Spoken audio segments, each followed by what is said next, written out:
नमस्कार, एक बार फिर से मैं आप सभी के सामने उपस्थित हूँ बेहद महत्वपूर्ण टॉपिक के साथ। और आज हम बात करने वाले हैं बिहार का 7 निश्चय 3.0 आ चुका है।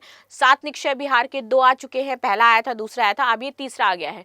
तो ये बिहार वासी जितने भी हैं उनके लिए बहुत ही ज़्यादा इंपॉर्टेंट हो जाता है। बीपीएससी जो देने वाले हैं बहुत ही ज़्यादा इंपॉर्टेंट हो जाता है। और सबसे बड़ी चीज़ इसमें एक बात ये कही गई है कि 5 सालों में बिहार में 5 लाख करोड़ का इन्वेस्टमेंट किया जाए। तो चलिए इसी के बारे में बातचीत कर लेते हैं कि ये 7 निश्चय जो 3.0 आया है इसमें किन किन बातों का उल्लेख किया गया है। शुरू कर लेते हैं। तो 5 साल में 50 लाख करोड़ है। I am really very sorry, मैंने 5 लाख करोड़ बोला है, ये 50 लाख करोड़ का इन्वेस्टमेंट होने वाला है भाई बिहार में। तो नीतीश सरकार की जो कैबिनेट है उसने 7 निश्चय 3.0 को मंजूरी दे दी है, जिसमें रोजगार आय बढ़ाने पर सरकार का फोकस रहने वाला है और 2 गुने रोजगार क्रिएट किए जाएंगे। अब देखो इसके कुछ इंपॉर्टेंट पॉइंट है। सबसे पहला तो 5 वर्षों में 50 लाख करोड़ का निवेश होगा। दूसरा, 1 करोड़ नौकरियां बनाई जाएंगी। 7 निश्चय 3.0 कार्यक्रम को मंजूरी मिली है और प्रशासनिक सुधारों के तहत नए विभागों का यहां पर गठन किया जाएगा। ये निर्णय लिया गया है पुनरुत्थान के लिए, बिहार के ईज ऑफ डूइंग लिविंग और बिजनेस, इन सारी चीजों के लिए, रोजगार केंद्रित शासन के लिए। 7 निश्चय कार्यक्रम की पृष्ठभूमि क्या है, अब ये समझते हैं। 7 निश्चय बिहार सरकार का एक महत्वाकांक्षी कार्यक्रम है, जिसके तहत अगले 5 सालों में क्या क्या बिहार को करना है, ये पूरा एक आप कह लो पोर्टफोलियो तैयार कर लिया जाता है।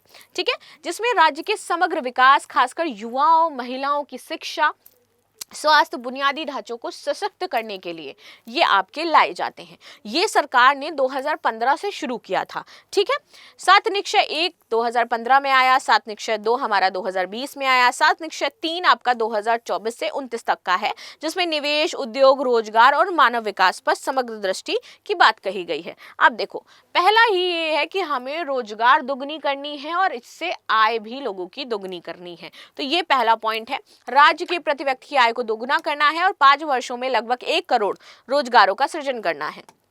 प्लस मुख्यमंत्री महिला रोजगार योजना लेकर के आ रहे हैं, जिसमें 10,000 की प्रारंभिक सहायता दी जाएगी और स्वरोजगार विस्तार हेतु 2 लाख तक सहयोग दिया जाएगा। स्थानीय उत्पादों की बिक्री के लिए हाट बाजारों का विकास होगा। युवा रोजगार और कौशल विकास विभाग का गठन होगा। समृद्ध उद्योग दूसरा इसका पॉइंट हो जाता है कि समृद्ध उद्योग यानी कि बिहार को पूर्वी भारत का टेक्सटाइल और इंडस्ट्रियल हब बनाना है। मुख्य सचिव की अध्यक्षता में 3 उच्च स्तरीय समितियां हैं। यहाँ पर सभी जिलों में औद्योगिक विकास क्षेत्र बनेंगे। 50 लाख करोड़ निजी निवेश का लक्ष्य है। 5 वर्षों में नए सूक्ष्म, लघु और मध्यम उद्योग आएंगे। बिहार विपणन प्रोत्साहन निगम की स्थापना होगी और 9 बंद जो चीनी मिलें उनको शुरू किया जाएगा, पुनरुद्धार होगा और 25 नई मिलें स्थापित होंगी। तीसरा पॉइंट इसका क्या है, 7 निश्चय होते ना, तीसरे निश्चय पे पहुंचे हैं। तीसरा निश्चय है कृषि में प्रगति। इसके लिए चौथा कृषि रोड मैप बनाया गया है 2024 से 2029 तक।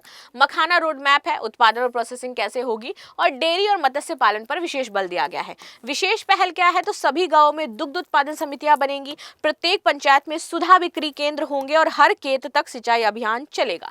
चौथा है उच्च शिक्षा पर बात कर रहे हैं ये भाई कि अलग अलग उच्च शिक्षा विभागों का हम गठन करेंगे। पुराने संस्थानों को सेंट्रल ऑफ एक्सीलेंस में बदला जाएगा। नई एजुकेशन सिटी का निर्माण किया जाएगा बिहार में और शोध और प्रोफेशनल कोर्सेज पर जोर दिया जाएगा। सुलभ स्वास्थ्य और सुरक्षित जीवन, तो स्वास्थ्य अवसंरचना सुधार होगा। प्रखंड में सीएचसी स्पेशलिटी जो हॉस्पिटल्स हैं वो बनेंगे। जिला अस्पताल में सुपर स्पेशलिटी हॉस्पिटल में बदला जाएगा। मेडिकल कॉलेजों में पीपी मॉडल लागू होगा। ग्रामीण क्षेत्रों में डॉक्टरों को विशेष प्रोत्साहन मिलेगा और सरकारी डॉक्टरों को निजी प्रैक्टिस पर रोक लगा दी जाएगी। छठा है मजबूत आधार बनाएंगे हम आधुनिक विस्तार के लिए बिहार के। वो क्या है, तो नए नियोजित शहरों का विकास। ग्रामीण जो शहर है, ग्रामीण जो लोग हैं उनके लिए, शहरी गरीबों के लिए सस्ते रोजगार उपलब्ध कराना, सस्ते घर उपलब्ध कराना। 5 नई एक्सप्रेसवे और ग्रामीण सड़कों पर 2 लेन का चौड़ीकरण करना है यहाँ पर। तो हरित पर्यटन पहल भी चलेगी कि हर घर पर रूफटॉप पैनल लगाए जाएंगे। पर्यटन स्थलों पर राष्ट्रीय अंतर्राष्ट्रीय विकास होगा। फिल्म सिटी का निर्माण होगा ताकि फिल्में ज्यादा से ज्यादा बिहार में शूट हो सके। ठीक है, सबका सम्मान, जीवन आसान, ई गवर्नेंस, टेक्नोलॉजी, नवाचार पर काम होगा। संवेदनशील और जवाबदेहिता प्रशासन पर वर्क होगा। नागरिक सेवाओं का सरलीकरण किया जाएगा।